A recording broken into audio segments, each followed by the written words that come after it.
So what I would challenge this young man or young woman to do is you have to look inside of yourself and see what you really want. What are you passionate about? We use these words and these little phrases of only the strong survive and all this other crap. They're all just fucking words.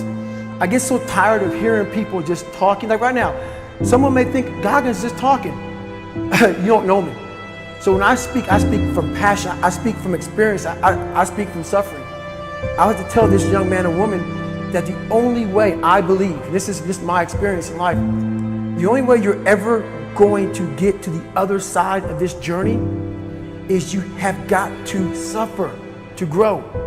To grow, you must suffer.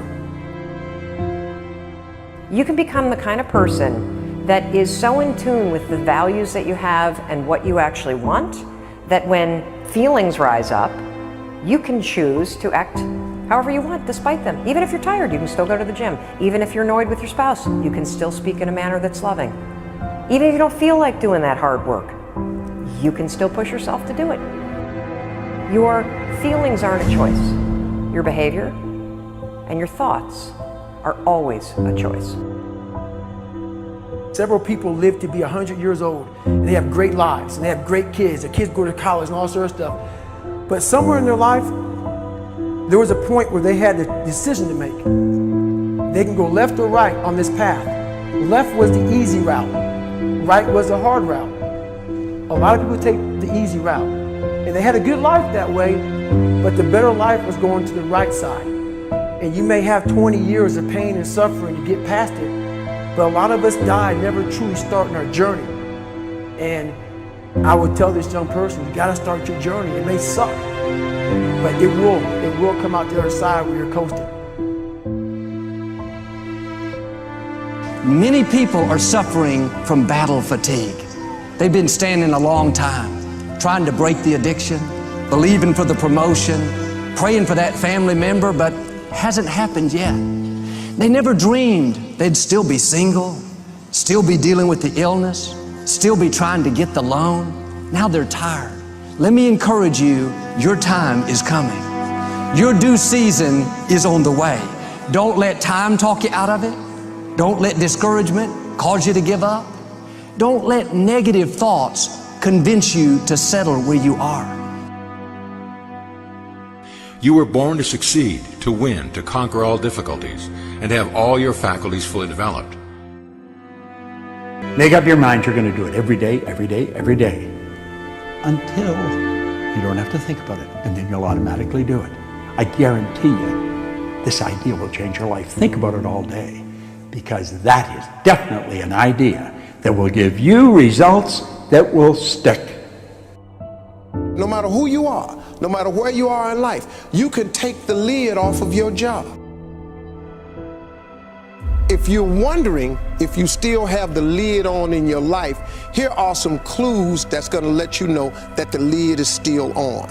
If you're not excited about waking up in the morning, if you're sitting around bored out of your mind, if you got time to do everything anybody asks you to do, you probably got the lid on. If when you tell your dreams to all your friends, it makes sense to them, you got your lid on, man. Your dreams should not make sense to everybody. You gotta say something that make people go, how you gonna do that? That's when you got the lid off. And if I were you, I'd do that. I'd take the lid off. It's not always going to be easy. There are going to be challenges. There's still going to be curveballs thrown at me. But I can't become introverted. I have to continue to get outside myself, because when you're uncomfortable, that's the only way you're going to grow. Right. So the only way I became successful was going towards the truth. As painful and as brutal as it is, it changed me. It allowed me to become, in my own right, who I am today. You face your fears, you become the person you want to be. You run from your fears, you're not living. You're alive, but you're not taking the freedom.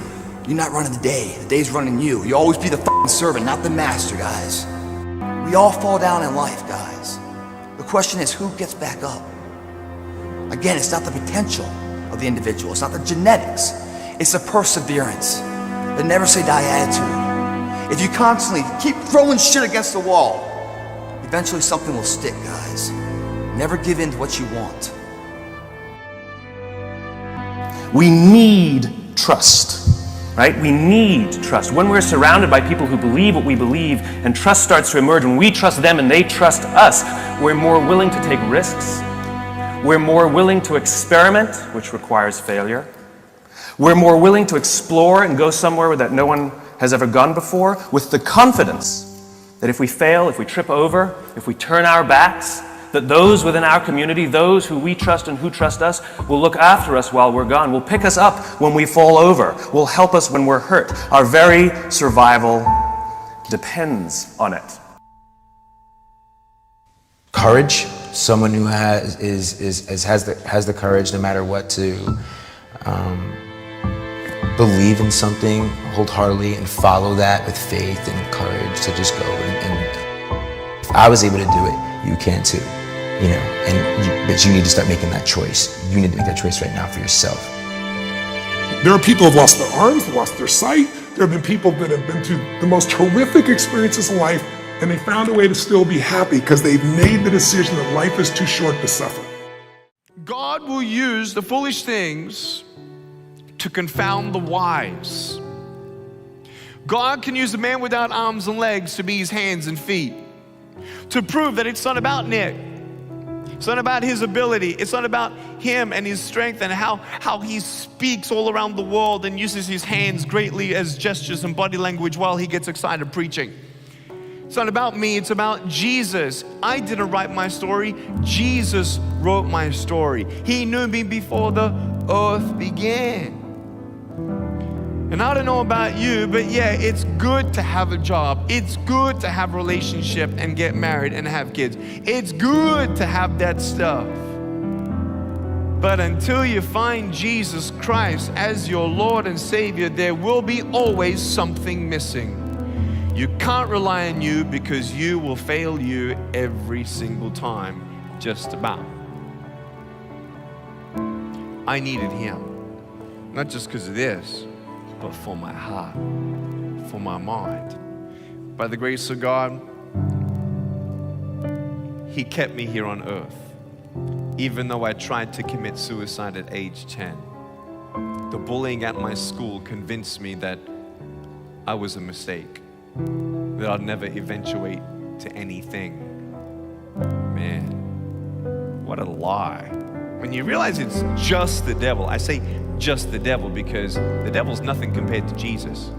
I was listening to the encouragement my parents were saying, but then listening to the lies at the same time. The lies saying, you're not good enough, Nick, just give up. No, I'm wonderfully and fearfully made according to Psalm 139. Oh, Nick, you should just give up. No, I can do all things through Christ who strengthens me. But what we need healing first is in the inside and to hear the voice of God. Hearing the voice of God, when you hear a phone ring, you pick it up, okay? When you're sometimes dialing into heaven and it feels like He's not picking up, don't hang up on God, He's listening. I hung up on God because I didn't understand His plan.